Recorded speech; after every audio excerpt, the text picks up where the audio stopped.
또 이르시되 너희 중에 누가 벗이 있는데 밤중에 그에게 가서 말하기를 벗이여 내 떡 세 덩이를 내게 구워 달라. 내 벗이 여행 중에 내게 왔으나 내가 먹일 것이 없노라 하면 그가 안에서 대답하여 이르되 나를 괴롭게 하지 말라. 문이 이미 닫혔고 아이들이 나와 함께 침실에 누워서는 일어나 내게 줄 수가 없노라 하겠느냐. 같이요. 내가 너희에게 말하노니 비록 그 땜으로 인하여는 일어서 주지 아니할지라도 그 간청함을 인하여 일어나 그 요구대로 주리라. 아멘. 할렐루야. 네, 오늘 또 수요 예배 나오신 여러분 주님을 환영하고 축복합니다. 날이 이제 좀 풀리고 있긴 한데요. 그래도 좀 쌀쌀한 이때 더 건강을 유의하셔야 합니다. 그래서 건강 조심하시고 또 주님 안에서 또 새로운 봄 기운을 기대하고 소망하시면서 하나님께서 우리에게 또 부어주실 새로운 은혜들을 새로운 봄의 기운과 함께 누리시고 또 많은 은혜 가운데 거하시는 복된 날들 되시기를 주님의 이름으로 간절히 축복합니다. 우리 오늘 누가복음 11장 5절에서 8절 말씀을 가지고 거꾸로 있는 예수님의 비유 15번째 시간인데요. 제가 언제까지 이거를 하게 될지는 잘 모르겠습니다. 한 20번은 넘을 것 같습니다. 제가 하고 싶은 비유가 아직 몇 가지 더 남아 있어가지고 아무튼 하는 데까지 일단 해보고 정리하고자 하는데, 오늘 15번째 시간 제목으로 우리 친구 아이가, 옆에 분 보면서 따라해 보시면 좀 부담되시겠죠? 대신 저는 오늘 이렇게 좀 인사해 주십시오. 우리 친구 아이가 이렇게 하지 마시고 우리는 가족입니다 인사해 주십시오. 우리는 가족입니다. 우리는 한 가족입니다. 네, 친구보다 더 강력한 관계. 우리는 한 가족입니다. 손도 좀 잡아주시고 사랑합니다. 축복합니다. 우리는 한 가족입니다. 다시 한번 인사해 주십시오. 네, 감사합니다. 우리는 가족 아이가, 우리는 예수님의 피로 한 가족 된 줄 믿습니다. 네, 오늘 제가 왜 이 얘기를 좀 친구라든가 가족이라든가 이런 단어들을 쓰면서 시작한 이유는, 오늘 이 밤의 친구, 밤중에 찾아온 친구 비유가 우리가 생각하는 어떠한 의미와 그 기도에 대한 정의 이상으로 굉장히 중요한 의미를 담고 있는데, 그게 관계에 초점이 있기 때문에 그렇습니다. 제가 얼마 전에 김창옥 씨가 이제 진행하시는 김창옥 쇼의 어떤 일부분을 좀 보게 됐는데요. 그 이혼한 딸이 엄마에게 찾아와서 이제 이혼해. 이제 엄마한테 갑자기 얘기를 한 거죠. 그러니까 엄마가 그 얘기를 듣고 어떤 얘기들을 아마 했겠죠. 근데 이제 김창옥 씨가 이렇게 얘기를 하는 거죠. 그 딸이 가장 듣고 싶었던 말은 무엇이었을까? 엄마 나 이혼해 라는 말을 했을 때, 여러분이 그 딸이라면 어떤 얘기를 가장 듣고 싶으실 것 같아요? 그런 상황은 아니지만, 많이 힘들었구나. 역시 공감을 잘 하십니다. 그리고 또 잘 헤어졌다? 지금 막 여기서 잘했다 막 그런 얘기 나오는데, 그런 얘기도 있을 수 있고. 근데 이제 김창옥 씨가 하는 얘기가 그런 거죠. 그 딸의 입장에서 가장 듣고 싶은 말, 실제로 그 많은 분들이 그런 말을 듣고 많은 위로를 받고 많은 힘을 얻고 많은 어떠한 그런 깨달음 가운데, 엄마의 관계 가운데 그런 것들을 많이 깨닫게 된다고 하는데, 엄마가 뭐라고 얘기를 하냐면, 너가 이혼하기 전이나 이혼을 하는 지금이나 언제나 내 딸이다라는 것입니다. 이게 지금 이게 느껴지십니까? 지금 이 딸은 지금 미안하고 그리고 좀 여러 가지 감정으로 왔죠. 걱정스러운 마음으로. 근데 엄마가 얘기하는 것입니다. 괜찮다는 것이죠. 근데 괜찮다는 말을 하지 않고, 너는 지금도 내 딸이고 예전에도 내 딸이었어. 앞으로도 내 딸일 거야. 그래서 지금 뭘 얘기하고 있죠? 우리 가족 아이가 핏줄로 맺어진 그거 이상으로 지금 뭘 얘기하고 있죠? 너와 나의 관계 가운데 아무 문제가 없다라는 것입니다. 아무런 변화가 없다라는 것입니다. 이것만큼 우리를 위로해 주는 게 없죠, 여러분. 하나님과 우리의 관계, 그리고 하나님 안에서 맺어진 우리의 관계도 이것이 제대로 뒷받침될 때 모든 것이 제대로 돌아갈 수 있습니다. 만약에 저와 여러분들의 관계가 가족이지만 만약에 서로 실수하고 잘못한 것 때문에 서로 미워하고 가족이 아닌 것처럼 대하기 시작한다면 공동체가 무너질 수밖에 없습니다. 좀 그 이상으로 하나님과 우리의 관계도 한번 생각해 보십시오. 우리가 어떤 죄와 더러운 추악한 가운데 있을 때 하나님이 너 이제 우리 자식 아니야 라고 하는 것만큼 비참한 얘기는 없을 것입니다. 그런데 주님이 우리의 관계를 맺으시고 우리를 찾아오실 때 그 모든 것을, 죄를 자기 아들에게 짊어지게 하시고 끝내 하나님과 우리의 모든 관계를 처음부터 영원까지 하나님의 백성이고 하나님의 자녀고 하나님의 사랑을 받는 자로 우리를 부름받았다는 그 사실, 우리를 존재로 받아주신다는 사실, 그 존재에는 전혀 변화가 없다는 그 사실이 우리의 믿음 생활을 힘있게 하는 것이죠. 우리의 믿음을 유지할 수 있게 하는 것이죠. 그럴 때 모든 것이 정리가 되기 시작하는 것이죠. 그럴 때 하나님과의 관계 가운데 더 많은 은혜들을 누리게 된다는 것입니다. 사랑하는 여러분, 저와 여러분들이 우리 하나님과의 관계 가운데뿐만 아니라 서로의 관계 가운데에도 무엇 때문에 바뀌는 관계가 아니라 주님 안에서 진짜 가족처럼 지내시는 은혜가 있길 축복합니다.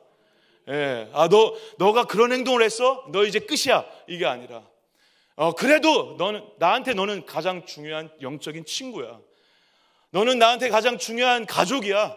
아빠야, 엄마야, 아들이야, 딸이야 라고 얘기해 줄 때 우리가 그 존재 안에서 서로가 엄청난 믿음의 위로를 받을 수 있고 그 위로 안에 우리가 더 믿음의 성숙을 이뤄갈 수 있게 될 줄 믿습니다.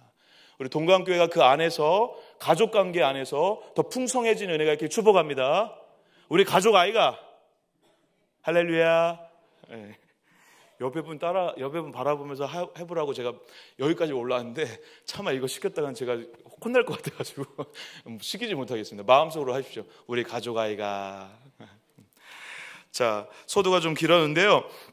여러분들의 기도 생활에 대해서 제가 지난 시간에 한번 이 다른 본문을 가지고 불의한 재판장에게 찾아간 그 과부의 이야기를 가지고 좀 나눴었는데 오늘도 조금 기도와 관련된 내용이긴 합니다. 여러분들의 기도 생활 가운데 우리가 기도에 대한 여러 가지 이야기를 듣는데요. 쉬지 말고 기도하라는 얘기 많이 들으셨죠? 네, 항상 기도하라. 여러분 항상 기도하고 계세요? 네, 아멘이 안 나오네요. 쉬지 말고 기도하라. 그거들을 순종하고 살고 계세요? 네, 우리들의 기도 생활이 지금 어떤지 한번 되돌아보셨으면 좋겠습니다. 근데 저도 마찬가지고 성도님들도 마찬가지고 우리가 기도를 한다고 했을 때 잊지 말아야 될 한 가지는 뭐냐면요. 쉬지 말고 기도하라, 항상 기도하라고 했을 때 우리가 쉬지 말고 항상 기도하라고 하는 의미가 정말 쉬지 말고 계속 수시로 무시로 기도하라는 그런 의미보다는 히브리인들의 시간에 대한 개념 가운데에는 항상이라는 단어가 규칙성을 가지고 있습니다. 규칙성. 무슨 말이냐면 규칙적으로 기도하고 있다면 항상 기도하고 있다는 것입니다. 내가 오늘 12시에 기도를 했습니다. 내일도 12시에 기도하고 모레도 12시에 기도하고 그게 뭐 5분이 됐든 10분이 됐든 1시간이 됐든 어떤 시간이 됐든 규칙적으로 기도하고 있다면 저와 여러분들이 항상 기도하고 있고 쉬지 말고 기도하고 있다라고 본다라는 것입니다. 하나님께서는. 그런 의미에서 여러분 기도에 대해서 항상 기도해야 되고 쉬지 말고 기도해야 되는 거에 대해서 너무 부담감을 갖지 않으셨으면 좋겠다는 마음을 말씀드리는 것입니다. 오늘 단 5분을 기도하더라도 정해진 시간에 정해진 규칙을 갖고 주님을 만나고 있다면 여러분들은 쉬지 않고 주님을 만나고 있는 것입니다. 할렐루야. 네, 그게 너무 중요한 것이죠. 근데 문제는 뭐죠? 우리가 기도를 많이 하고 적게 하는 것보다 규칙적으로 하는 게 중요한데 문제는 뭐죠? 더 큰 문제는 기도가 안 나올 때가 있다는 것입니다. 기도하는 것 자체가 너무 힘들 때, 기도하는 게 너무 지쳐 있을 때, 그래서 기도할 힘조차 없을 뿐 아니라 수많은 상황들 때문에 기도가 안 나오는 상황에 처하게 됐을 때, 그리고 기도해야 되는 걸 알지만 안 될 때가 더 큰 문제이죠, 사실. 그러니까 저와 여러분들의 기도 생활은 어떠신지, 안전하신지, 기도 생활이 잘 되고 있으신지 한번 되짚어 보시면서 어떤 상황이든 간에 오늘 저와 여러분들에게 이제 나누게 될 말씀은요. 어떤 상황이든 간에 기도를 많이 하시고 잘 되시고 열심히 하시는 뿐만 아니라 그런 분들뿐만 아니라 기도가 안 되시고 지쳐있고 기도가 잘 안 나오시는 모든 분들에게 오늘 이 비유는 여러분들에게 기필코 위로가 될 것이라 저는 확신합니다. 이 말씀을 붙잡고 오늘 다시 기도가 주님과의 관계 가운데 새롭게 열려지는 역사가 있길 주님을 축복합니다. 기도를 통해서 말할 수 없는 하나님의 은혜를 다시 회복하시는 역사가 있기를 주님으로 간절히 축복합니다. 그래서 제가 이렇게 한번 말을 만들어 봤는데 한번 따라해 볼까요? 기도대로 되는 것이 아니라 관계대로 된다. 다시 한번 크게 따라해 보시고, 이거 너무 중요한데요. 다시 한번 따라해 보시고 이 문장을 가슴에 잘 새기시고 말씀을 들으시기 바랍니다. 다시 한번 따라해 주시기 바랍니다. 기도대로 되는 것이 아니라 관계대로 된다. 할렐루야. 네. 오늘 이 기도에 대해서 얘기를 나누는데 제가 의도적으로 앞에 계속 관계에 대해서 얘기를 나누고 있습니다. 이 비유의 핵심이 바로 거기에 있기 때문에 그러는데요. 이 비유를 구체적으로 살펴보기 전에 1절을 제가 한번 잠깐 읽어보도록 하겠습니다. 1절 제가 먼저 읽을게요. 예수께서 한 곳에서 기도하시고 마치심에 제자 중 하나가 여짜오되 주여 요한이 자기 제자들에게 기도를 가르치신 것과 같이 우리에게도 가르쳐 주옵소서. 여러분, 기도가 중요한 걸 아셨던 예수님께서도 하나님께 기도를 했죠. 그래서 기도하셨다라고 얘기가 나와 있습니다. 예수님의 이런 모습 때문에 우리가 기도해야 된다고 도전을 받습니다. 그런데 저는 오늘 1절을 읽으면서 비유로 가기 전까지 이 1절을 이제 시작해서 읽는데 1절을 읽으면서 어떠한 좀 예수님의 어떤 뭉클함이 느껴졌냐면, 오늘 제자가 와서 이렇게 묻는 거예요. 요한은 이제 세례 요한을 얘기하는데 세례 요한의 제자들도 요한이 가르쳐준 기도를 가지고 기도를 한다는 거예요. 그러니까 세례 요한이 기도하는 방법이나 여러 가지 내용이나 여러 가지들에 대해서 세례 요한 제자들에게 가르쳐준 거예요. 그걸 보고 예수님의 제자들이, 특별히 여기 나와 있는 이 질문을 하는 제자는 아마 세례 요한의 제자였던 안드레가 아닐까라고 우리가 추측을 해보는데, 누군지는 중요하지 않습니다. 제자 중에 하나가 와서 예수님에게 요청을 하는 거예요. 세례 요한의 제자들이 그 세례 요한을 통해 기도를 배우고 그 기도를 하는 것처럼 우리도 어떻게 해달라? 기도를 가르쳐달라는 것입니다. 제가 이걸 듣고 이걸 읽으면서 왜 마음에 뭉클함이 왔냐면, 놀랍게 이렇게 생각이 들었습니다. 예수님은 한 번도 기도에 대해서 가르쳐 주신 적이 없는 거예요. 저만 놀라고 있네요.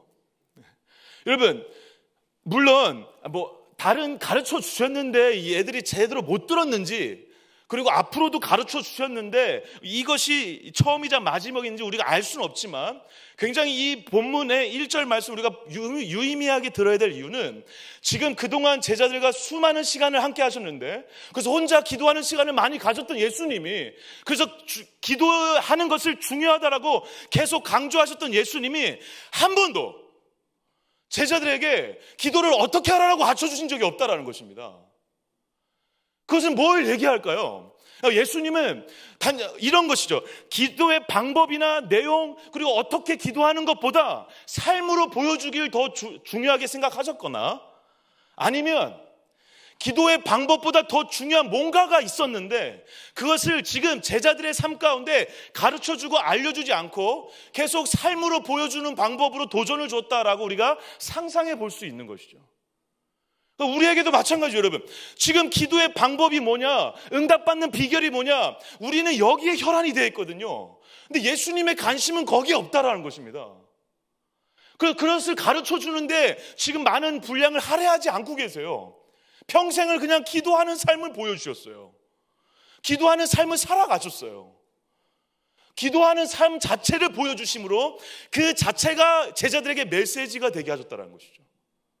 제가 요즘에 우리 헤세드 부모들한테 복음 중심 부모라는 이 교재를 가지고 지금 목장 나눔을 좀 하게 권면을 하고 있는데, 리더들한테 계속 매주 토요일마다 양육을 하고 있거든요. 그때 우리 아이에게 자꾸 우리가 명령하고 잔소리하는 대신 내가 복음의 메시지가 되는 게 중요하다고 강조하거든요. 이게 여러분 너무 중요하죠. 예수님이 가르쳐 주셨지만 몸 자체로, 그분의 삶 자체로 말씀하셨던 게 더 많았다라는 것입니다. 그것이 복음이니까. 그것 자체가 제자들에게 도전이 되고 변화를 이끄는 굉장히 중요한 핵심이었다라는 것입니다. 예수님도 마찬가지죠. 오늘 세례 요한의 제자들이 그렇게 기도에 대해서 훈련하고 가르치는 동안 예수님은 기도에 대해서 한 번도 구체적으로 말씀하지 않으셨다라는 것이 굉장히 우리가 기도에 대해서 다시 한번 생각해 봐야 되는 굉장히 중요한 지점이라는 것입니다. 제자들아, 기도 이렇게 해야 된다라고 얘기하는 방식이 아니라 삶으로 보여주시고, 그리고 방법보다는 더 중요한 뭔가의 원리나 방향을 강조하고 싶었던 것이 아닐까라는 생각이 든다는 것입니다. 그래서 가르쳐 달라고 하니까 이제 정말 중요한 얘기를 하시는데, 여러분들 2절부터 4절까지 너무 잘 아는 내용이라 제가 그냥 한번 읽어보겠습니다. 잘 아시는 내용. 예수께서 이르시되 너희는 기도를 할 때 이렇게 하라. 아버지여 이름이 거룩히 여김을 받으시오며 나라가 임하시오며 우리에게 날마다 일용할 양식을 주시옵고 우리가 우리에게 죄 지은 모든 사람을 용서하오니 우리 죄도 사하여 주시옵고 우리를 시험에 들게 하지 마시옵소서 하라. 이거 뭐죠, 여러분? 애들도 잘 따라하는? 어렸을 때부터 가르치는? 사도신경과 주기도문.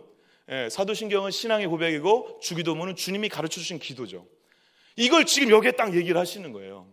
여러분, 우리가 주기도문에 대해서도 이야기를 할 게 많이 있지만 오늘 핵심은 비유에 있기 때문에 제가 간단하게만 잠깐 정리를 하고 넘어가자면, 이 주기도문은 어디에 초점이 있는 기도죠? 하나님 나라입니다. 왜 그렇죠? 제가 예전에 한번 설교한 적이 있는데요, 세례 요한의 제자들이 와서 기도를 가르쳐달라고 했다면 세례 요한이 가르쳐준 기도와 관련이 있을 것입니다. 근데 세례 요한은 평생 뭘 외쳤던 사람일까요? 회개하라, 천국이 가까이 왔느니라. 하나님의 나라에 대해서 평생 외쳤던 사람이고 하나님의 나라에 대해서 기도를 가르쳐줬어요. 그리고 실제로 그때 당시에 유대인들이 유대교 사이에서 카도시 기도문이라는 것이 있는데, 카도시 기도문이라는 것도 하나님의 나라에 초점을 둬서 유대인들이 실제로 나눴던 기도문인데, 그 기도문이 놀랍게 오늘 이 주기도문하고 너무 비슷해요. 카도시 기도문을 제가 한번 읽어보겠습니다. 한번 띄워봐 주실래요? 그분의 이름이 높여지고 거룩히 여기지이다. 그분이 그분의 뜻에 따라 지으신 세상 안에서 그분이 자신의 나라 다스리심이 다스리게 하시길, 너희들의 생애 그리고 너희들의 날들에 그리고 이스라엘 집안 전체의 생애 신속히 그리고 조만간 그들의 위대한 이름이 영원에서 영원까지 찬양되었어요. 이에 대해 말하라. 아멘. 여러분, 물론 내용 전체가 똑같진 않지만 이것만 보면 지금 뭘 지금 갈망하고 있다는 게 느껴지시죠? 하나님 나라. 유대인들도, 유대교 사람들도 이 카도시 기도문을 들고 다녔다니까요. 그리고 이 기도문의 근거, 유대교의 전통의 근거에서 세례 요한도 천국이 가까이 오기를 기대하면서 제자들에게 그 기도를 가르쳐줬어요. 거기에 근거해서 지금 예수님이 주의 나라가 임하시오머니 들어가 있는 하나님의 나라를 열망하는 주기도문을 가르쳐줬다라는 겁니다. 너무도 의미심장한 것이죠. 그러니까 얘네들아 제자들에게 얘기하는 거예요. 너네들이 지금 기도의 방법이나 기도의 내용 다른 수많은 것들보다 무엇을 구하는 게 중요하냐면 하나님의 나라를 구하는 게 중요하다는 것입니다. 여러분, 이것은 제자들뿐만 아니라 우리에게도 마찬가지죠. 오늘 주님과 함께하면 그 어디나 하늘나라가 되죠. 할렐루야. 그 하늘나라가 실제가 되고 있는가, 그리고 그 하늘나라가 앞으로도 더 확장될 텐데 그걸 지금 누리고 있느냐 못 누리느냐, 그걸 열망하느냐 갈망하느냐, 이 싸움인 거죠. 주님의 나라는 이미 왔고 오고 있은 줄 믿습니다. 우리가 열망하며 열망할수록 더 우리 안에 가득 채워지는 또 역사가 있을 줄 믿습니다. 하나님의 나라를 갈망하는 거, 하나님의 뜻을 갈망하는 거, 그게 우리가 기도할 때 가장 중요하게 해야 될 목적이라는 것입니다. 우리 가정에, 우리 교회에, 우리 나라에 주님의 나라가, 하나님의 통치, 여러분, 나라가 된다는 것은 그분의 통치가 있다는 것이죠. 그래서 그의 이름이 거룩히 여김을 받으시오며 그의 나라의 임하라고 얘기하는 것입니다. 하나님의 이름이 통치하는 거, 그게 하나님의 나라죠. 우리 가정에 예수가 주인 되게 해주시고 예수가 통치하는 가정 되게 해주십시오. 그게 하나님의 나라를 갈망하는 기도입니다. 애기야, 소서 가도 된다. 애쓴다, 애써. 주의 나라, 우리 아이들에게 하나님의 나라가 임하게 해주시옵소서. 이게 우리가 갈망해야 될 기도라는 것입니다. 그런데 그 하나님의 나라에 대한 갈망에 대한 내용을 얘기하시고 나서, 그래서 이 하나님의 나라를 갈망하는 수많은 이 문장들을 얘기하시죠. 마태, 마가, 누가, 요한에 먼저 그의 나라, 그의 의를 구하라, 그런 내용들을 얘기하시는 걸 통해서 우리가 알 수 있는데, 문제는 오늘 이 내용을 가지고 끝내면 좋은데 갑자기 밤에 찾아온 친구 비유를 드러내고 있다는 것입니다. 예수님께서 지금 이 비유를 우리가 본문으로 읽은 5절부터 8절까지 이 비유는 따로따로 이해해야 될 게 아니라 뭐하고 관련돼서 봐야 된다, 여러분. 지금까지 우리가 나눴던 이 이야기 안에서 이 본문을 볼 수 있어야 된다는 것입니다. 왜냐하면 5절 이렇게 시작합니다. 5절 같이 한번 읽어주실까요? 5절 같이 한번 읽겠습니다. 5절 시작. 또 이르시되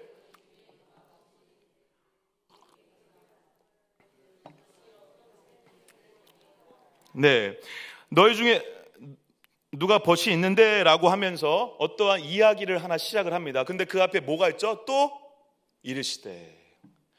그러니까 밤에 찾아온 친구 비유는 그냥 밤의 친구 비유로 이해하면 안 되고, 앞에 예수님께서 제자들에게 기도를 가르쳐 준다라고 하는 관점에서 주기도문을 얘기하셨는데, 그 주기도문을 얘기한 것과 연관해서 이해를 해야 된다는 것입니다. 이해되시죠?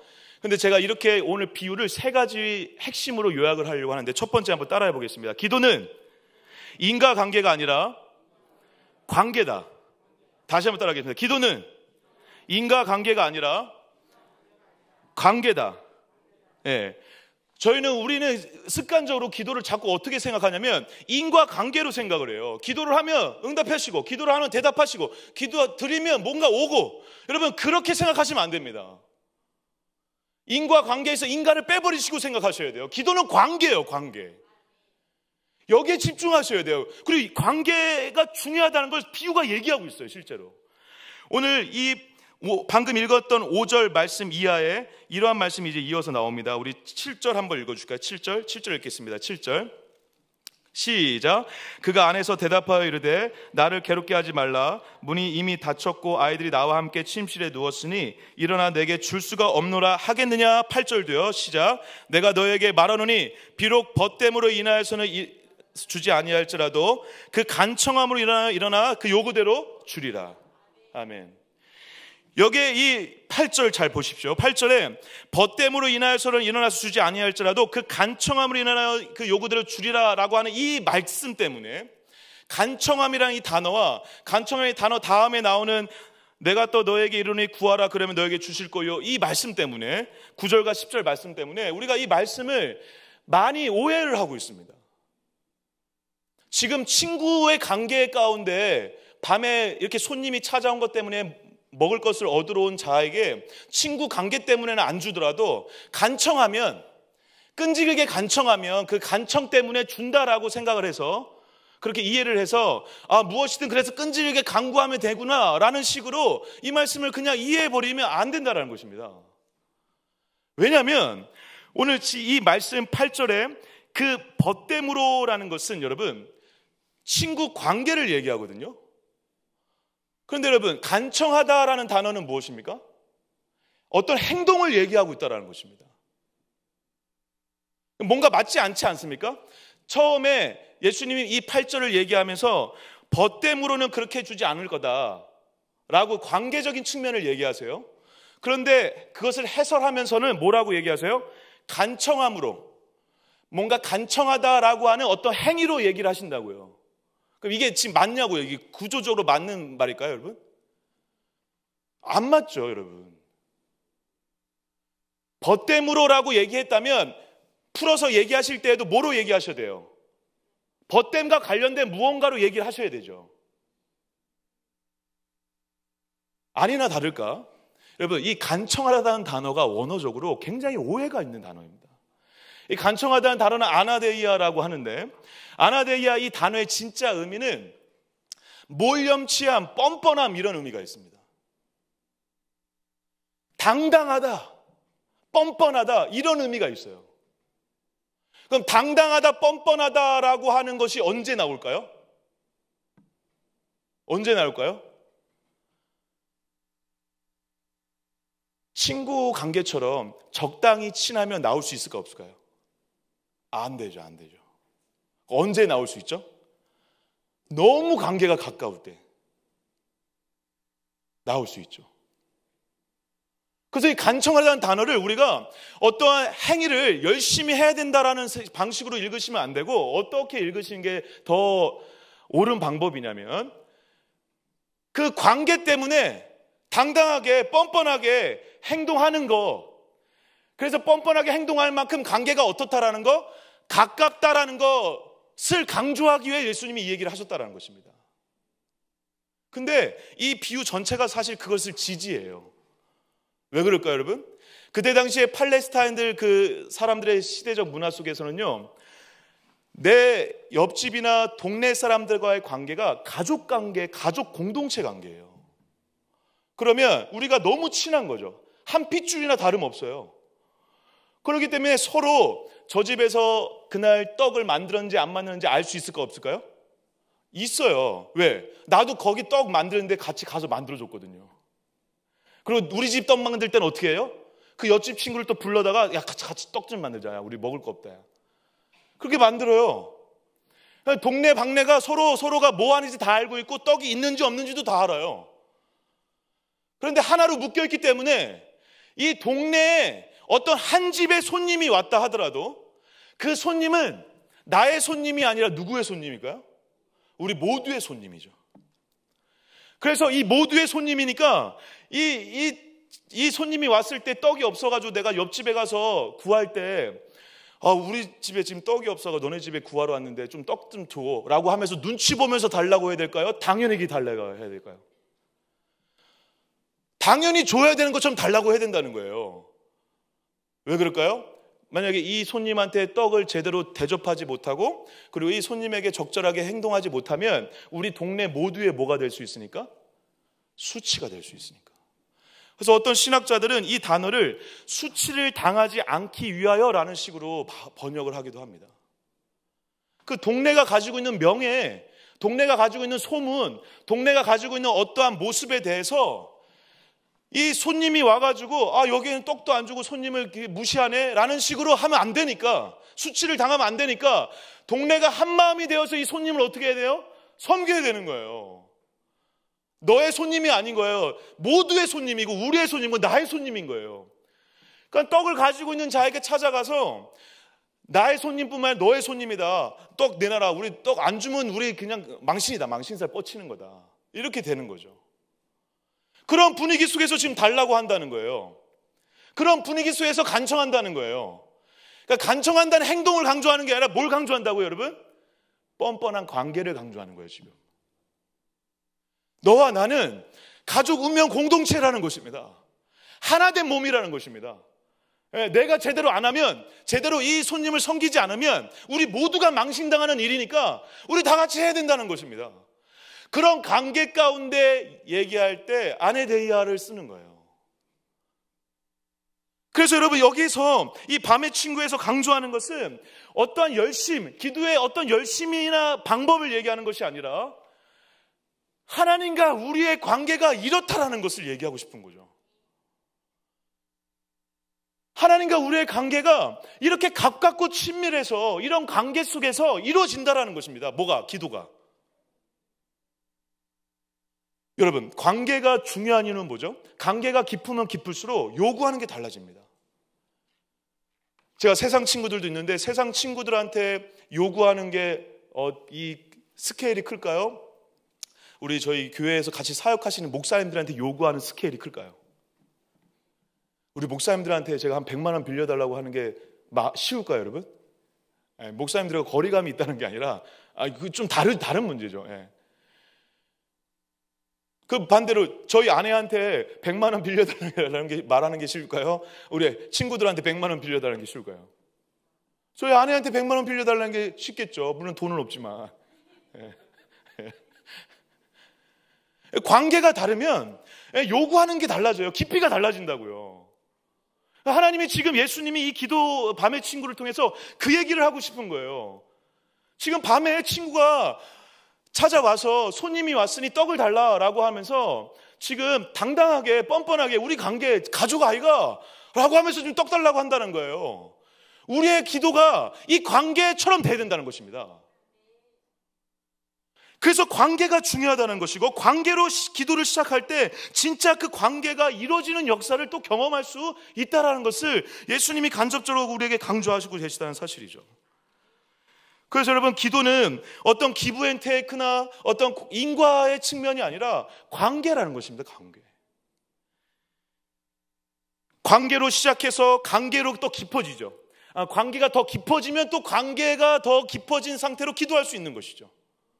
이런 선순환이 일어나야 된다는 거예요. 근데 우리는 관계에 관심이 없고 뭐에 관심이 많죠, 여러분? 기도해서 응답받는 거에 관심이 많으니까 관계 때문에 기도가 깊어지는 거 경험하지 못하는 것입니다.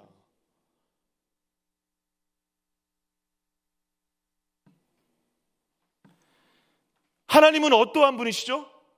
하나님은 저와 여러분들과 어떠한 관계를 맺고 있으신 분이시죠? 오늘 이 본문 말씀에서 특별히 강조하면서 나오는 단어가 있는데, 아까 읽었던 말씀을 제가 한번 읽어보도록 하겠습니다. 11장 2절 말씀인데요, 11장 2절, 예수께서 이르시되 너희는 기도할 때 이렇게 하라. 아버지여, 이름이 거룩히 여김을 받으시오며. 저는 이 기도, 주기도문의 핵심은 바로 여기 있다고 생각합니다. 기도를 시작하는데 뭐로 시작한다고요? 관계로 시작하는 거예요. 지금 나와 하나님의 관계가 뭐다? 아버지다라는 것입니다. 기도를 시작하는데 우리나라를 도와주시고 우리나라가 임하시고 이게 아니라 하늘에 계신 아버지여라고 부르는 것으로 시작하고 있다는 것입니다. 하나님과 나의 관계가 아버지와 자녀의 관계라는 것을 확정하고 시작하는 거예요. 기도는 관계로 시작하는 거예요. 이게 너무 중요합니다, 여러분. 이럴 때 관계로 시작할 때만이 관계가 실제가 되어지는 은혜와 역사를 또 누리게 되기 때문에 그렇습니다. 여러분, 아버지인지 잘 몰라요. 그렇지만 내가 하나님과 아버지와 자녀의 관계라는 것을 믿고 알아가면 알아갈수록 기도와의 깊이와 내용이 어떻게 될까요? 달라질 수밖에 없습니다. 그래서 오늘 지금 11절에도 이렇게 얘기하는 것입니다. 11절 제가 한번 읽어볼게요. 너희 중에 아버지 된 자로서, 또 강조하시죠. 아버지 된 자로서 누가 아들이 생선을 달라는데 생선 대신에 뱀을 주겠냐. 그러면서 13절에 아주 세기를 박으세요. 너희가 악할지라도 좋은 것을 자식에게 줄 줄 알거든. 하물며 너희 하늘 아버지. 네. 지금 계속 뭘 강조하고 계세요? 예수님께서 관계. 할렐루야. 하나님과 우리의 관계가 뭐다? 아버지와 자녀의 관계다. 그게 기도의 시작이라는 것입니다.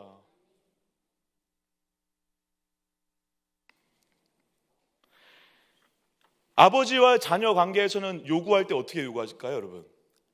눈치 보면서 요구할까요? 가장 잘 알 수 있는 방법이 뭐죠? 내 새끼를 보면 알 수 있죠. 제가 지우가 저에게 뭘 달라고 하거든요. 그럼 제가 주거든요. 주는데 제가 이게 막 아빠 사탕 주세요. 그럼 먹어요. 먹고 나서 고맙다고 얘기를 안 해요. 제가 처음에는 야 고맙다고 해야지. 감사합니다. 어른이 주면 엄마 아빠가 주면 고맙습니다라고 해야지. 여러분 제가 그걸 가르치다가 갑자기 어느 날 그런 마음이 들었어요. 지금 애한테 밖에서나 하는 행동으로 부모와 자식 간의 관계에서 적용을 하고 있구나. 그래서 제가 그런 깨달음이 오고 나서 애한테 이제 고맙다고 하지 않아도 알았어 그냥 보내버리고 있어요. 하나님과 우리의 관계가 그렇다는 거예요. 마치 아나데이아 하는 것처럼 가족 관계에서만 할 수 있는 그 뻔뻔함으로 요구하는 것처럼 그런 관계로 하나님께 기도할 수 있는 마음이 있어야 된다라는 것입니다. 아버지 저 뭐 좀 주세요. 이런 것까지 기도해도 되나 싶을 정도로 아버지 저 오늘 밥 좀 주세요. 밥. 차 좀 주세요. 차. 집 갖고 싶습니다. 아버지 아들이 이렇게 집이 없다는데 집 좀 주십시오. 할렐루야. 집이 생기는 역사가 있겠을 줄 믿습니다. 아멘. 뻔뻔하게 버르장머리 없이 하라는 게 초점이 아니라 하나님과 나의 관계가 무엇인지 알라라는 것입니다. 그때부터 기도가 시작된다는 것입니다. 근데 이 두 번째가 더 중요한데 한번 따라해 볼까요? 기도는 관계에 대한 고백이다. 고백대로 된다. 따라해 보겠습니다. 고백대로 된다. 여러분 아버지요 라고 외쳤어요. 제가 기도 내용은 아무것도 얘기하지 못해도 아버지요 라고 외쳤어요. 여러분 그렇게만 외쳐도 기도가 되는 것입니다. 그렇게만 외쳐도 괜찮아요. 여러분 그리고 실제로 그러실 때 있잖아요. 관계로 기도하라는 것은 하나님이 누구인가를 기억하고 기도하라는 것입니다. 그래서 기도는 열심과 내 열정이 중요한 게 아니라 누구에게 기도하는 게 중요한 것입니다. 믿음도 마찬가지겠지만 기도도 마찬가지예요. 여러분 이 나무 하나 세워놓고 그 나무에 열심히 기도해봐야 무슨 소용이 있습니까? 근데 하나님께 기도한다고요. 할렐루야. 하나님께 기도한다고요. 하나님께. 기도의 핵심은 그래서 우리의 어떠한 우리의 부족하고 연약하고 열심이 아니라 그것을 뛰어넘어 계신 하나님께 한다라고 하는 그 대상에 대해서 누구인가를 알고 하는 거, 그 관계를 알고 하는 것이 중요하다는 것이죠. 그런데 그 관계를 고백해야 된다는 것입니다. 그래서 지금 주기도문의 첫 글자가 뭐였다고요, 여러분? 아버지요, 아버지요, 아버지요. 여러분, 다른 데서 하늘에 계신 아버지라고 해서 하늘에 계신이 먼저 나오는 것 같은데, 여러분, 모든 원어에서 이 헬라어 언어에서 모든 주기도문을 나올 때 첫 단어가 뭔지 아십니까? 파르테, 아버지입니다. 아버지. 하늘도 아니에요. 아버지. 하나님과 우리의 관계를 외치라는 것입니다. 고백하라는 것입니다. 그럼 그 고백대로 되는 역사가 있다라는 것입니다. 하나님이 우리 아버지예요. 할렐루야. 예, 아버지만 100번 외쳐보세요. 우리 아버지가 가장 좋은 거 주시죠. 다윗이 그것을 정말 많이 경험했죠. 여러분, 오늘 신기하게 이 찬양의 이 가사를 제가 준비하려고 준비한 건 아닌데, 시편 18편 1절부터 3절입니다. 같이 한번 읽을까요? 시편 18편 1절부터 3절 시작. 나의 힘이신 여호와여, 내가 주를 사랑하나이다. 여호와는 나의 반석이시오, 나의 요새시오, 나를 건지시는 이시오, 나의 하나님이시오. 내가 그 안에 피할 나의 바위시오, 나의 방패시오, 나의 구원의 뿌리시오, 나의 산성이시로다. 내가 찬송받으실 여호와께 아뢰니니 내 원수들에게서 구원을 얻으리로다. 아멘. 할렐루야. 하나님과 나의 관계를 어떻게 설정했어요? 지금 다윗은 관계 설정을 어떻게 했어요, 여러분? 하나님은 나의 힘이다. 할렐루야. 여러분, 나의 힘이다라고 고백했다고요. 근데 이 고백이 실제가 된다니까요. 뭘 부르고 알 수 있죠? 여러분, 맨 끝에 내 원수들에게 구원을 얻으리로다. 여러분, 다윗이 시편 18편을 쓸 때 원수들에게 구원을 얻지 못했습니다. 이해가 되시나요? 구원을 얻은 게 아니라고요. 아직 못 얻었어요. 못 얻었는데 나의 힘이신 여호와를 지금 고백하자, 이게 나중에 실제가 된다는 것입니다. 그리고 나의 힘이 여호와라는 걸 깨닫게 되니까 지금 이 상황 가운데에도, 이 어려운 상황 가운데에도 뭐가 생기는 거예요? 힘이 생기는 거예요. 그리고 실제로 원수들이 무너지고 원수들이 정복당하는 일들이 실제로 다윗의 인생 가운데 얼마나 많이 벌어집니까? 시편 23편 1절 2절, 여러분 너무 잘 아시는 말씀이죠. 여호와는 나의 목자시니 내게 부족함이 없으리로다. 그가 나를 풀밭에 누이시며 쉴만한 물가로 인도하시는도다. 여러분, 제가 예전에 이 말씀을 나누면서 말씀드렸지만 이 시를 적었을 때 다윗은요, 도망자 신세. 도망자에게 무슨 부족함이 없어요? 있죠, 많죠. 지금 이 죽음의 위협 앞에서 날 구원해 주셔야죠, 하나님이. 근데 그게 아닌 거예요. 지금 주님이 나의 목자예요. 할렐루야. 이 관계를 딱 고백하자, 진짜 주님이 나의 목자이기 때문에 부족함 없는 것이 깨달아지는 거예요. 왜? 주님이 나의 목자니까. 그리고 실제로 다윗의 인생 가운데 부족함이 없는 인생을 살아가게 되는 것이죠. 고백대로 되는 것입니다. 여호와는 나의 목자시니, 시편 27편 1절 2절에도 이렇게 써 있습니다. 여호와는 나의 빛이시오, 나의 구원이시니. 할렐루야. 빛이요 구원이시니. 이렇게 하자 바로 응답이 온 것처럼 이렇게 얘기해요. 내가 누구를 두려워하리요. 여러분, 시편 27편은 아들 압살롬에 의해서 반역을 당해가지고 아들한테 반란군에 의해서 쫓김당하는 상황 가운데 지었던 시로 알려져 있거든요. 여러분, 뭐가 두렵지가 않아요? 두렵죠. 원래 두려워요. 근데 두렵지 않아요. 왜 않게 됐죠? 주님이 나의 빛이니까. 이 고백이 실제가 되니까 모든 것이 두렵지 않게 된 거죠. 그리고 여러분, 놀랍게 마지막 구절 보세요. 그들은 실족하여 넘어졌도다. 실족하여 넘어지는 원수들의 모습이 미래의 모습이 보여버리는 거예요. 그리고 실제로 여러분, 어떤 일이 벌어지죠? 반란군을 이겨내고 다시 왕위의 자리로 들어가게 되죠. 사랑하는 여러분, 고백대로 되는 줄 믿습니다. 하나님은 나의 빛이시오, 구원이신 줄 믿습니다. 이 고백대로 되는 거예요. 그래, 우리의 인생 가운데 빛이시니까 어두운 길을 밝히 보이시겠죠. 할렐루야. 길을 인도해 가시겠죠. 우리의 구원 주시니까 우리를 구원하시겠죠. 우리의 창조 주시니까 새로운 창조의 일을 이루실 거예요. 하나님은 우리의 만군의 여호와 하나님의 전쟁에 능하신 하나님이시니까 우리의 모든 전쟁 가운데 승리하게 하실 것입니다. 이게 실제가 된다는 것입니다. 고백대로 이루어진 줄 믿습니다. 그래서 이 고백 이후에 기도하시면 되는 거예요, 여러분. 물론 고백만 하셔도 너무 귀한 기도입니다. 저는 기도가 안 되시는 분들에게 이 방법을 적극 추천합니다. 하나님, 주님은 나의 빛이십니다. 여기서 그냥 끝내십시오. 괜찮습니다. 그런데 놀랍게 주님은 나의 빛이십니다 고백하는 그 순간, 그 반복된 고백이 믿음으로 돌아올 때 내 어두움은 사라지는 놀라운 역사를 경험하게 되죠. 그런데 기도가 더 깊어지면 이 고백의 강구를 이제 얻는 것입니다. 여호와는 나의 빛이십니다. 여호와는 나의 빛이시기 때문에 어둠을 물리치시고 나를 좋은 길로 인도하실 줄 믿습니다. 지금 내 상황 가운데 어둠이 물러가게 해 주시옵소서. 빛을 비춰 주시옵소서. 이렇게 빛이라는 이 관계 안에서 기도하는 거예요. 그래서 여러분, 기도를 하려고 할 때, 여러분 새벽에 밤에 기도하러 나올 때 기도 제목 잔뜩 안고 숙제처럼 오지 마세요. 가볍게 좀 오세요. 가볍게. 이 기도 제목 1부터 10까지 100까지 이거 언제 다 기도하냐? 여러분, 그렇게 오면 기도가 안 돼요, 여러분. 여러분, 제가 요즘에 또 깨달은 건데요. 다 아시는 내용이겠지만 기도할 게 진짜 많잖아요. 그래서 약간 부담감이 밀려왔거든요. 저도요. 새벽에 갑자기 이거 기도 언제 다 하냐? 성도들 이름이 막. 근데 주님이 딱 그러시더라고요. 야, 언제는 기도한 것만 내가 응답했니? 그러시더라고요. 여러분, 기도가 기브 앤 테이크고 인과관계라면 기도한 것만 응답하셔야죠. 근데 여러분, 놀라운 사실은 뭐죠? 저와 여러분들 인생 가운데 기도해서 응답받은 것보다 기도를 안 했는데도 응답해 주신 것이 훨씬 많죠. 그러니까 목사님, 기도 안 해도 된다는 건가요? 이러면 꿀밤 한 대 때리는 거죠.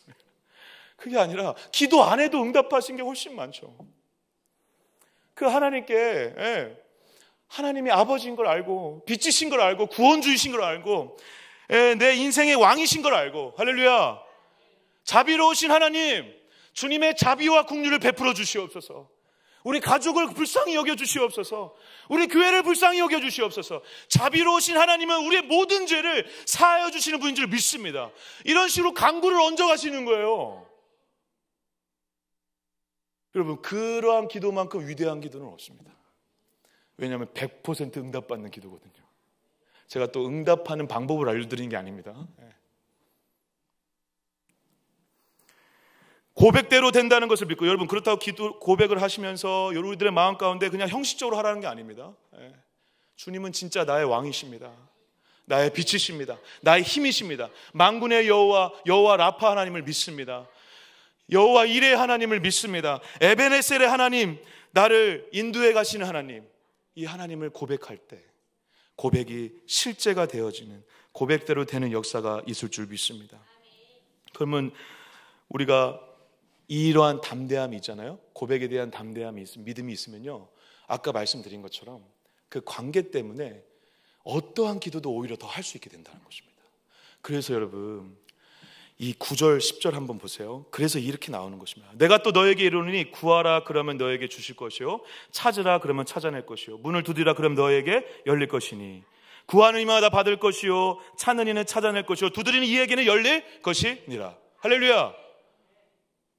이 말씀이 유독 아멘이 많은데 어떤 마음인지 압니다. 근데 여러분, 이 기도가 이렇게 기도가 나올 수밖에 없다라는 것입니다. 예수님이. 왜? 여러분, 우리 하나님이 아버지예요. 우리 하나님이 나의 구원주예요. 창조주 하나님이에요. 이 관계 설정에 근거한 고백대로 기도를 하는데 어떠한 기도들을 하지 못하겠습니까? 다 나오는 것이죠. 아까 얘기한 유치하지만 집 주세요. 좋습니다. 노트북 좀 주세요. 그러한 기도를 마음껏 하는데도 불구하고 내 마음에 자유함이 찾아오는 이유는 무엇이죠? 기도대로 안 돼도, 내가 지금 요구한 대로 안 돼도 주님은 여전히 내 아버지니까, 주님은 여전히 나에게 빛을 비춰주시니까, 주님은 여전히 여호와 이레 하나님이시니까, 주님은 여전히 에베레셀의 하나님이시니까. 할렐루야. 그러니까 두렵고 걱정이 없는 거예요. 기도 응답이 안 돼도 괜찮은 거예요. 그래서 자유한 거예요. 그래서 기뻐요. 그래서 이상하게 나의 고백과 하나님만 남아요. 하나님의 나라가 임하는 거죠. 할렐루야. 하나님의 나라를 그때 경험하는 것이죠. 고백대로 이루어지는 그때 말할 수 없는 자유와 기쁨과 행복이 밀려오거든요. 환경은 하나도 안 바뀌었는데 여호와는 나의 목자시니 내게 부족함이 없으리로다. 부족함이 많은데도 부족함이 없는 상황에 거해요. 하나님의 나라죠. 다윗이, 신앙의 선배들이 다 거기에서 하나님의 나라를 먼저 경험하고 오는 거예요. 사랑하는 여러분, 새벽에 부르짖으면서 어떠한 기도 제목을 열심히 외친 다음에 밖에 문 나가면서 그 문제를 가지고 여전히 고민하고 있다면 여러분, 누구에게 기도한 것입니까? 여러분들의 고민과 걱정과 상한 마음에 기도하고 있는 거 아니십니까? 우리가 기도하는 분은 우리의 하늘 아버지 되시는 아버지 되시는 하나님인 줄 믿습니다. 여기서부터 기도를 시작하셔야 돼요. 그래서 그 어떤 기도도 하라는 거죠. 그 어떤 기도를 해도 하나님께서 어떻게 하시기 때문에 안 주시더라도 더 좋은 것으로 주시던, 그리고 지금 당장 주실 수도 있지만 안 주시더라도 더 다른 것으로 채워주시는 방법으로 더 선하게 인도해 가시는 분이 하나님인 것을 알아 자유하고 기쁨 가운데 그 기도의 생활을 끝내 유지해 갈 수 있게 된다는 사실입니다. 우리의 기도가 중요한 것은 기도대로 되는 것이 아니라 관계의 근거에서 하나님이 누구인지를 알아 그 하나님을 향한 고백대로 된다라는 것입니다. 고백만 잘해도 그래서 하나님께서 우리를 받아주신 그대로 역사하신다는 것이죠. 제가 왜 이 고백대로 하는 것을 강조드릴까요? 하나님과의 관계 가운데 하나님이 누구신지 알고 고백하는 것이 왜 중요하다고 할까요? 이 하나님이 누구신지에 대한 내용이 다 어디에 나와 있어요? 어디에 나와 있죠, 여러분? 말씀. 그래서 말씀에 근거한 기도가 중요하다라는데 다른 것 때문에 중요한 게 아니라 하나님을 고백하기 때문에 그런 거예요. 여러분, 말씀에 근거해서 하나님을 나의 여호와는 나의 빛이십니다라고 고백했어요. 그럼 하나님이 나의 빛이십니다라고 고백했는데, 그렇게 고백하고 믿었는데 내 인생 가운데 어두움만 가득해요. 여러분, 말씀대로 기도했는데도 안 되면 누구가 지금 누구의 명예가 실추되는 것입니까, 여러분? 누구한테 창피한 일입니까? 말씀에 근거해서 하나님을 고백했는데, 하나님의 말씀에 근거해서 하나님을 고백했는데 말씀대로 안 돼요. 이건 하나님의 명예와 자존심이 걸린 문제입니다. 그렇기 때문에 응답될 수밖에 없다라는 것입니다. 여호와는 나의 목자시니 하나님은 나의 힘이시니, 이 고백대로 하나님이 일하실 수밖에 없는 이유는 이 말씀대로 기도하기 때문에 그렇다는 것입니다. 수많은 여러분들의 기도 제목들 이전에 여러분들의 고백이 먼저 되시길 축복합니다. 고백대로 일하시는 줄 믿습니다. 그리고 그 고백대로 일하시는 그 증거가 이제 마지막 구절에 나와 있습니다. 우리가 13절 마지막을 읽고 정리하겠습니다. 13절 같이 한번 읽겠습니다. 시작. 너희가 악할지라도 좋은 것을 자식에게 줄 알거든 하물며 너희 하늘아버지께서 구하는 자에게 성령을 주시지 않겠느냐 하시니라. 아멘, 아멘. 여러분, 사실 이 본문을 따로따로 보면 갑자기 성령이 나온 게 좀 뜬금없을 수 있거든요. 근데 저는 이렇게 좀 묵상을 하고 정리를 했습니다. 그 3번에 이렇게 제목을 지어봤는데요. 따라해 볼까요? 고백을 통해 성령 안에 모든 좋은 것을 경험한다. 다시 얘기하면 여러분, 지금 앞 구절에서 뭘 비유하고 있냐면 생선하고 뱀을 지금 비유하고 있거든요. 그때 당시에 이제 그물을 이제 걷어가지고 생선을 잡을 때 바다 뱀이 섞여서 들어오는 경우가 있었다고 합니다. 그래서 바다 뱀과 생선이 헷갈리니까 이 헷갈리는 것 중에 사람도 이것을 분간해가지고 생선을 주려고 하지 바다 뱀 주겠냐 이런 얘기예요. 하나님은 당연히 더 그렇다는 것이죠. 그리고 지금 정갈과 이제 알이 비유가 됐죠. 그러니까 정갈이 이렇게 우물트면 알과 비슷하게 생겼다라고 합니다. 그러니까 정갈과 알을 구분해서 알을 주려고 하지 정갈을 주는 아버지가 어딨냐. 그 얘기를 하시면서 중요한 단어를 하나 쓰는데 뭐죠? 좋은 것을 주신답니다. 좋은 걸. 바다 뱀 대신 생선을 주시고 정갈 대신 알을 주신다. 할렐루야. 근데 좋은 걸 주시는데 갑자기 뭘 주신다? 성령. 여러분, 성령 안에 모든 좋은 것이 있죠. 성령 안에 모든 좋은 것이 있기 때문에 성령을 주시는 게 가장 최고의 선물이라는 것입니다. 그렇지만 주님이 물론 그렇죠. 성령이 우리 안에 이미 내주하시죠. 그런데 내주하시는 그 성령님과 함께 동행하며 성령 안에서 살아갈 수 있는 은혜를 주신다는 것입니다. 여러분, 인생에서 가장 중요한 것은 무엇이죠? 선택과 결정과 주님의 뜻 안에서 살아가는 게 중요한데, 우리가 중요한 결정과 선택을 하면서 한 걸음 한 걸음 걸어갈 때마다 하나님의 뜻과 하나님의 마음을 분간하는 게 너무 중요합니다. 그 하나님의 뜻과 하나님의 시선과 하나님의 마음을 분간하는 힘을 누가 주시죠? 성령이 주시죠. 그리고 성령이 충만하면 그 어려운 상황도 이겨낼 수 있는 담대함이 밀려오죠. 그리고 성령의 지혜로 그 어려운 상황들을 이겨낼 수 있는 지혜가 임할 수도 있죠. 그리고 상황은 하나도 안 바뀌어도 성령이 충만하면 충만한 그 자는 모든 상황을 뛰어넘는 자가 되는 것입니다. 그래서 성령 안에 모든 좋은 것이 있는 것입니다. 할렐루야. 성령을 주시는 거예요. 그래서 고백대로 기도하세요. 여호와 만군의 여호와 하나님이여, 이 고백만 하더라도 이 고백대로 우리의 전쟁에 능하신 만군의 여호와 하나님이 여러분들의 인생 가운데 승리를 주실 줄 믿습니다. 성령을 주실 줄 믿습니다. 좋은 것을 주실 줄 믿습니다. 구체적으로 기도 못한다고 죄책감 갖지 마세요. 괜찮아요. 고백대로 되는 것입니다.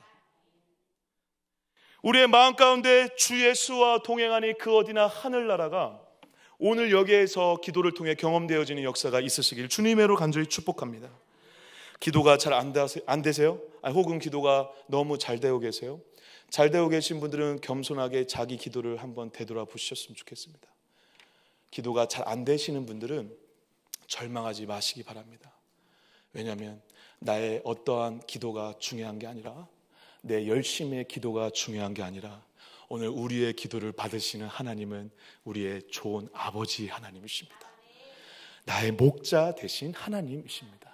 그 하나님께 고백하며 기도할 때 그 고백이 고백으로 멈추는 것이 아니라 실제가 되어지는 역사를 누리게 될 줄 믿습니다.